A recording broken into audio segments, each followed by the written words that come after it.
What are the 5 things that a buyer should look for when he's looking around for a residential property?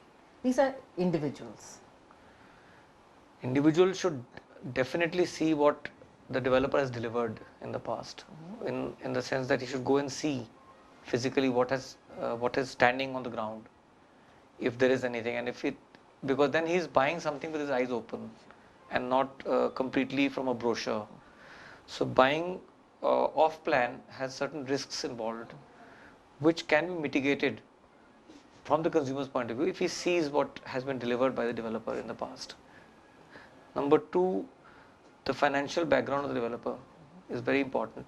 Many projects, many complaints center around delays. Many delays are because of financial constraints or financial cash flows not being available at the right time. And sometimes the developer's financial background or his financial strength is not is a detrimental factor in completing the project, and therefore he should check that out, which means basically if it's a limited company, every detail is available online nowadays, and it's easy to check the credentials of the person. Thirdly, he should see that all the approvals are in place. If you go to some of the provisions of the new regulatory bill, it has provisions such as the developer will transparently list out all his approvals, plans, sanctions already on the website, and if there are any encumbrances on the plot which he's building on. So these are kind of essentials which the prospective buyer should look into, because sometimes people do a marketing launch and all the approvals are not properly in place, and there are delays on that account. Fourth thing, what the consumer should see is where the developers usually um,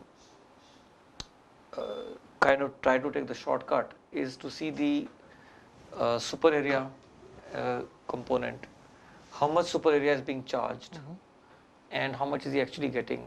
How much what is the optimum level for residential? Optimum level can be anywhere between 75 to 78% efficiency. So super area we were talking about. The super area, there is nothing wrong in having a super area component because it's essential. You cannot do without common areas. What is important is for the consumer to understand what he's buying.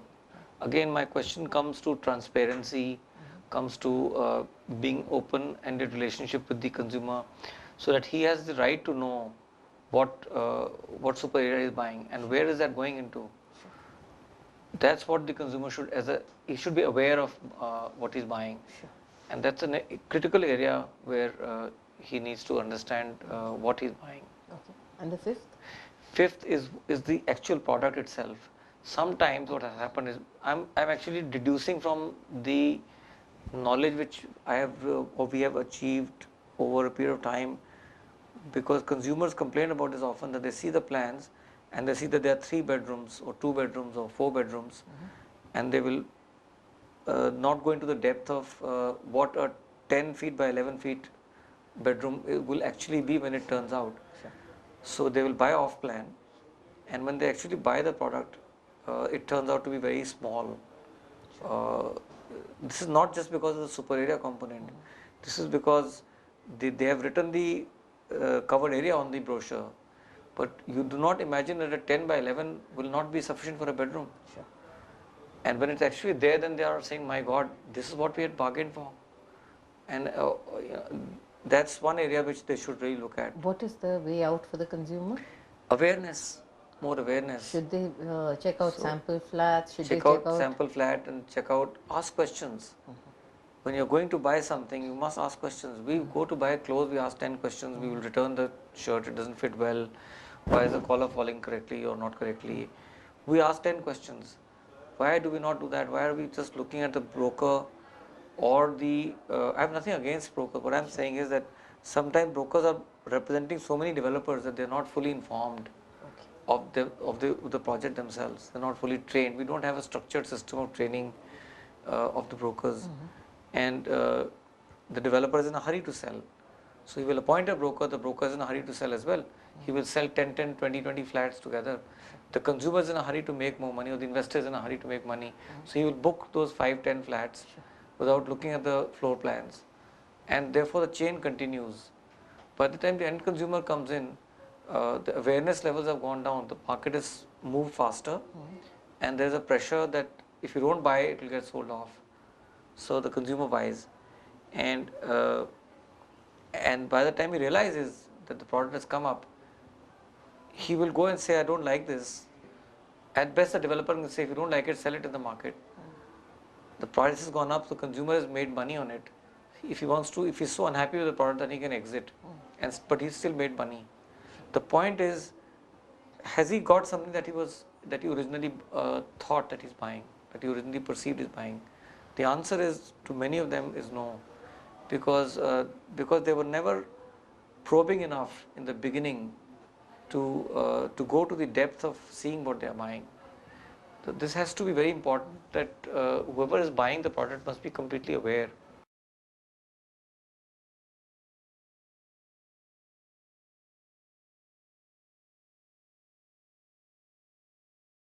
Yes, the legacy does matter. You may also notice that in the last 5 years, or rather 3 years, I would say, post 2009, because I would divide the uh, real estate market over the last 47 or 50 years into different segments. But the latest one is the one which is post 2009, because before that, whatever happened was perhaps over trading, bubble, what the people give it different names. Sure. But I think that post 2009, there's an era of realism, and there is an age where people are realizing what they are buying, and it's more realistic in terms of projections, and of course it's investment driven, because the investors have always driven the real estate markets. But it's not speculative, and it's not, the risk appetite is more cautious optimism. And whether it is FIIs, or if it is private equity funds, or it is banks, or it is the consumer, they are much more aware, they're more active in terms of knowledge, they ask more questions. What the consumers looking for? No, the legacy of the developer. The legacy of the developer. Know your developer segment, so therefore, in the last 3 years particularly, you may have seen a spurt. So we were talking about the post 2009 era. Right. 3 years have seen a spurt in the developers which have come into the market. You see a launch in the NCR I'm talking of particularly. You see a launch happening every week. Sure. When you look at the bottom of the page, you find there's a new developer. Right. And if I'm not wrong, there may have been over 100 developers in the last 1 year alone that have launched projects. It may be 80 or 100, but it's not less than that. Definitely, हम कर देंगे और हम कर चुके हैं में difference तो है ही. So we have delivered 47 projects in the past. We've delivered 90% of them on time, and there is a track record that exists. Right. It may not be 200 projects, but it is delivered on time mostly, and it is delivered, at least people are happy. There are a lot of corporate, residential, retail clients who are dealing with us and are happy working with the company. A lot of the new breed of developers does not realize, with due respect to everybody, because I'm sure that they've well thought out their plans, but does not realize that there is a lot more technicality involved in satisfying the consumer. It's not a rocket science to build a house or to build a building, because there are specialized contractors and architects which do the job. But the sensitivity to the emotions of people, whether they are buying a house, renting a shop, buying a retail product, or taking an office on rent, there is a lot of passion, emotion, and sensitivity involved. That can only come with experience and with the knowledge of having dealt with. So if I have, just to give you an example, if I have dealt with 100 corporate clients and I've leased 100 offices, and I've signed 250 contracts with 250 different people, renewed 500 leases, I know exactly what the 501st will be like. I will know exactly what the 102nd client will want, because I've dealt with 100 of those. If I've dealt with 1500 families and their problems, and I know where the water leaks and where the geyser does not work and where the electricity does not function properly, or where the generator backup is not working in the next 15 seconds, it does not switch on. I know those problems.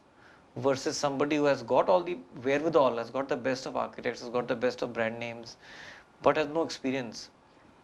So there is a difference, obviously.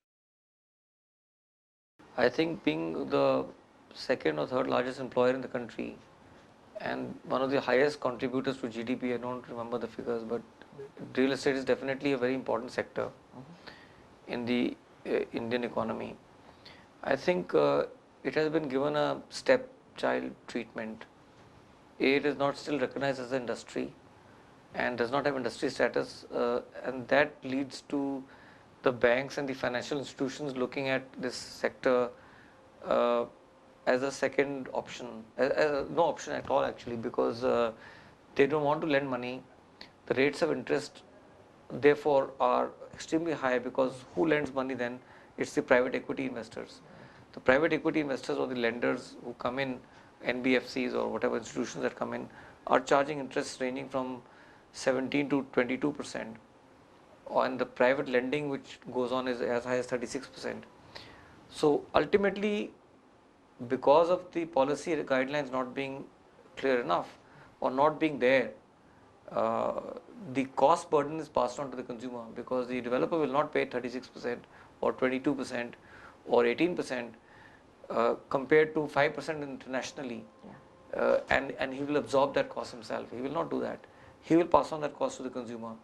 Unnecessarily, the consumer has to pay a higher price for a product which probably is not valued at that much money. There is, of course, a value which is a cost of the construction and a cost of the land, but the margins of the developer, if they are eaten away by interest, then the developer cannot make money. And the policy guidelines therefore have to be very clear to encourage investment into this sector, and to encourage investment, the government policies have to be very, very delineated, clear, and they have to be passed on to the lower levels.